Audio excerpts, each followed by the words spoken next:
Muy buenos días. Hoy vamos a hablar de la forma en la que la lengua varía, porque la lengua no es un todo abstracto, único, ortodoxo, puro, sino todo lo contrario. La lengua es algo móvil, heterodoxo, impuro, y es justamente en su impureza, en su heterodoxia, en la capacidad que tiene de absorber variaciones, de moverse en el tiempo, en el espacio y dentro de una misma sociedad que está su mayor riqueza. Este quizás es un concepto nuevo porque normalmente se suele considerar que la mejor lengua es aquella más pura, más castiza, aquella que se reconduce fácilmente a sus fuentes literarias. Este es un concepto que desde mi punto de vista es ortodoxo, conservador y poco democrático, porque significa que solo unos pocos hablan la variedad correcta, castiza y estética de la lengua y que en cambio la mayoría estamos condenados a hablar una variedad impura, antiestética, cotidiana y poco interesante desde el punto de vista cognitivo y lingüístico. Podemos decir que la lengua es un ente vivo que varía de acuerdo a las condiciones que la rodean,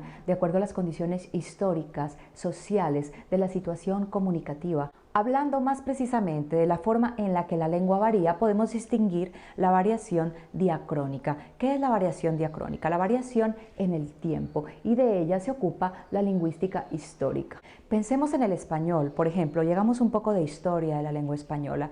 El español es una lengua que nace de la unión entre el substrato protoibérico de lenguas que se hablaban en la provincia ibérica y el latín, la lengua que se hablaba en el Imperio Romano. Como sabemos, los romanos invaden los territorios aledaños a la península itálica y establecen una dominación de tipo político, pero también de tipo cultural y lingüístico. En ese sentido, el latín era la lengua de la administración, era la lengua de la política, era la lengua de las grandes discusiones, y quienes estaban bajo el dominio del Imperio Romano se veían obligados a aprenderla. Es así como los habitantes de la península ibérica, ante la dominación del Imperio Romano, aprenden el latín, pero aprenden un latín que se empapa de las diferentes características sintácticas, léxicas, morfológicas y fonéticas de las lenguas protoibéricas. A partir de esa unión entre el latín hablado en la península ibérica, el latín hispánico y esa lengua germana visigoda,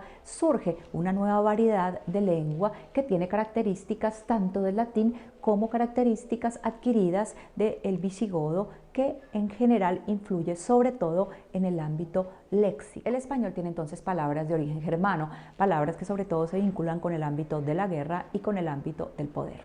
Entre estas palabras encontramos la palabra guerra, justamente encontramos yelmo, encontramos feudo, encontramos pantalón, encontramos espada, palabras que no tienen su origen en el latín, sino en esta lengua germana. Hemos dicho entonces que los germanos dominan durante casi 3 siglos la península ibérica, y en ese momento aparece una nueva civilización en el horizonte. Es la civilización islámica, que también está en un proceso de expansión. Los musulmanes entonces invaden la península ibérica, extienden en realidad su dominación a la totalidad o casi la totalidad de la península ibérica y llevan consigo su lengua y su civilización. El árabe influye en diferentes aspectos de la lengua española: el nivel fonético, fonológico, es decir, de los sonidos de una lengua; el nivel morfológico, es decir, la forma en la que se constituyen las palabras; el nivel léxico, sobre todo, es decir, del vocabulario de una lengua. De hecho, el español tiene una gran cantidad de palabras que provienen del árabe. Por ejemplo, alberja, por ejemplo, zanahoria, por ejemplo, albahaca, por ejemplo, aljibe, almohada. En realidad hay muchas palabras que provienen del árabe y que nosotros usamos todos los días cuando hablamos español. Sin embargo, esta no es la única forma en la que la lengua varía. También la lengua varía en su aspecto geográfico, es decir, la forma en la que la lengua está distribuida en el territorio.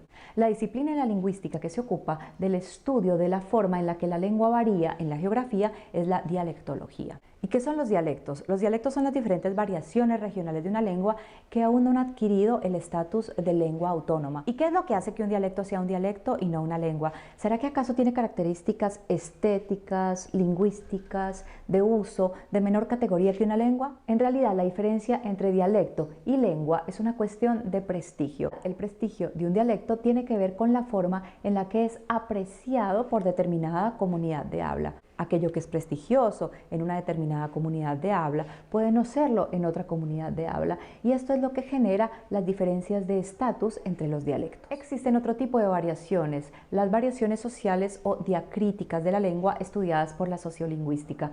Estas variaciones son sexo, edad, nivel sociocultural y profesión. Decíamos que dentro de las variaciones sociales de la lengua tenemos la edad. La lengua que habla una persona que pertenece a determinada generación no es la misma que habla otra persona que pertenece a una generación diferente. Pensemos, por ejemplo, en el habla juvenil y a la forma en la que los jóvenes emplean las palabras tabú y en qué manera este uso es diferente al que hacen sus padres o sus abuelos. Con relación al sexo, sería más adecuado hablar en cambio de identidad sexual. Haremos referencia a la manera en la que la lengua varía de acuerdo a la identidad sexual del hablante. Por ejemplo, la identidad sexual femenina suele hacer un mayor uso de diminutivos que aquel que hace la identidad sexual masculina, al menos en el español de América Latina. Respecto al nivel socioeducativo, es notable cómo las diferencias de educación generan que se emplee un registro más o menos elaborado, es decir, un registro que emplee estructuras gramaticales más complejas y en cambio un registro que emplee estructuras gramaticales más simples. Con respecto a la profesión, es notable cómo las diferentes profesiones varían la forma en la que los usuarios emplean la lengua. Los ingenieros, los médicos, los docentes universitarios empleamos determinados elementos léxicos que son propios y que se circunscriben exclusivamente al dominio profesional.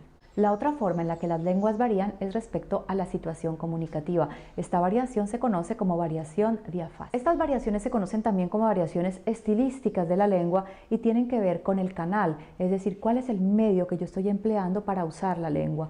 Si este es oral, si este es escrito, si este es telefónico, por ejemplo. Otro aspecto de la situación comunicativa es la relación hablante y oyente, es decir, la relación de atmósfera de la comunicación. En este campo es importante tener en cuenta cuál es el nivel de intimidad que tienen los hablantes. No es lo mismo cuando yo hablo con mi jefe a cuando yo hablo con un colega de trabajo o cuando yo hablo con alguien que pertenece a mi más estrecho vínculo familiar. Finalmente, respecto a la situación comunicativa, podemos encontrar diferencias respecto al dominio. Es decir, es muy diferente dar un discurso en un espacio público o tener una conversación en un espacio estrictamente privado. La lengua entonces no es un ente monolítico, no es un ente puro, no es un ente incontaminado, sino que es un ente móvil, un ente impuro. De hecho, García Márquez decía que el español que más le gustaba era el español de México, porque era el español más impuro y en este sentido el español más vivo. Recuerden que las únicas lenguas puras son las lenguas muertas. Muchas gracias, espero que les haya gustado este video y hasta la próxima.